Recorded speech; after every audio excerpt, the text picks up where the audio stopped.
V minulom dieli sme si predstavili multiplayerový mix FPS a RPG pod menom Destiny. Priekopníkom v tomto žánri je ale franchise Borderlands, ktorá sa v týchto dňoch teší na dva nové prírastky.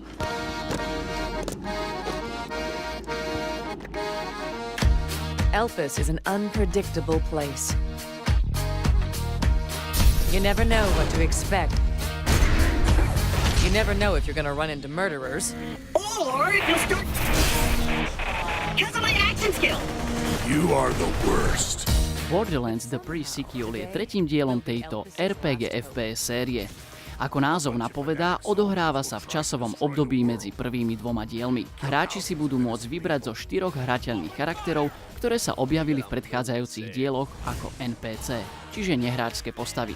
Je to šerifka Nisha, bývalá asasínka Athena, robotník Claptrap a inžinier Wilhelm.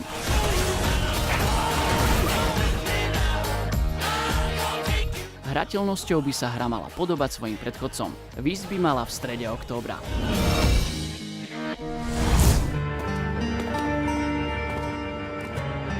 Tales from the Borderlands je príbehovo založená adventúra z dielne Telltale Games. Dej sa odohráva po skončení Borderlands 2 a sleduje príbehy dvoch nových hrdinov. Ako to už pri hrách od Telltale Games býva, jednotlivé epizódy budú vychádzať postupne. Hráčové rozhodnutia budú mať dopad aj na dej nasledujúcich epizód, takže by hra mala byť naozaj atmosférická. Prvá epizóda by mala výjsť už tento rok. Čo majú spoločné jesenná rovnodennosť a nový diel hernej série FIFA? Oboje prichádza každý rok, či chceme alebo nie. A tento rok to vychádza na 23. september. Keďže sme magazín o hrách, poďme sa pozrieť na tú FIFU.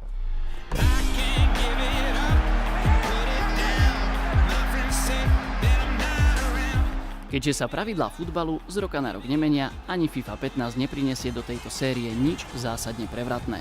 To ale neznamená, že sa hráči virtuálneho futbalu nedočkajú žiadnych noviniek.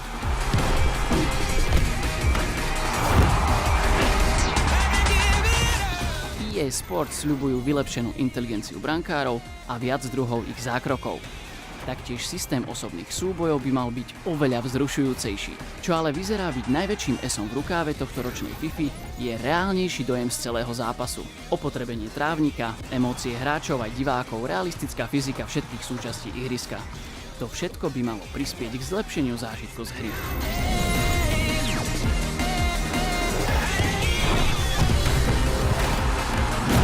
We've got one extra minute to play of added time. This is the chance. And is this the moment for them? Saved it! Dobrú hru vieme od zlej odlíšiť naozaj jednoducho. Napríklad podľa ovládania alebo rozmiestnenia rôznych prvkov na obrazovke. Nahliadnime pod pokrievku hernej analytiky, kde developeri zisťujú, čo je pre nás pohodlné a intuitívne.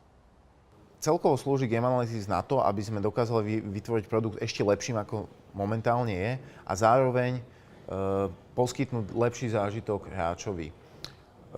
Tak úplne v jednoduchosti, aby sme to veľmi nekomplikovali, existujú dva prístupy analytiky. Jedna je kvalitatívna, druhá je kvantitatívna. Ten kvantitatívny prístup k analytike slúži na to, že využívame tie výhody online svetu a to sú vlastne rôzna možnosť zbierania dát, vyhodnocovanie rôznych úspešností a zase je to veľká hra s číslami, ktoré sa dá akože vyžívať a hrabať do nekonečna. No a potom tu máme kvalitatívny výskum a kvalitatívnym výskumom môžeme objaviť také veci, ktoré nám práve čísla nedokážu odhaliť. A to sa robí formou rôznych rozhovorov s hráčmi alebo samotného testingu hráčov, ktoré sa robí naživo. A už pri veľmi malých vzorkách, napríklad 6 hráčov, dokážeme odhaliť kritické chyby. A tým pádom vieme vylepšiť ten zážitok pre hráčov.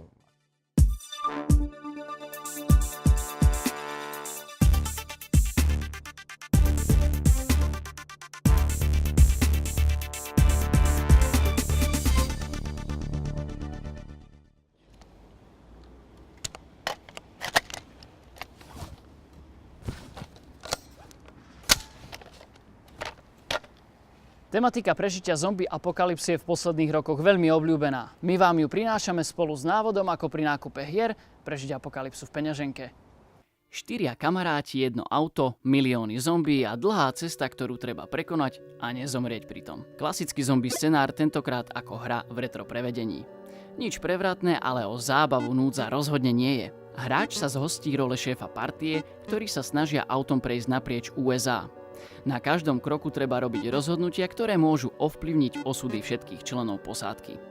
Táto paródia na Oregon Trail sa dá kúpiť na Steame za $3,99, ale je prístupná aj na rôznych mobilných platformách.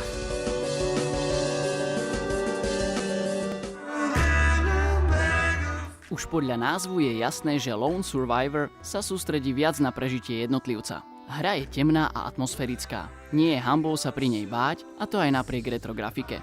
Ide vlastne o adventúru, kde sa hráč vyhýba zombíkom, zbiera predmety potrebné na prežitie a snaží sa preskúmať okolie. Navyše je niekedy ťažké rozoznať, čo je reálne a čo sú len výplody protagonistovej fantázie. Jediné, čoho sa báť nemusíte, je cena. Hra stojí na Steame len €6,99.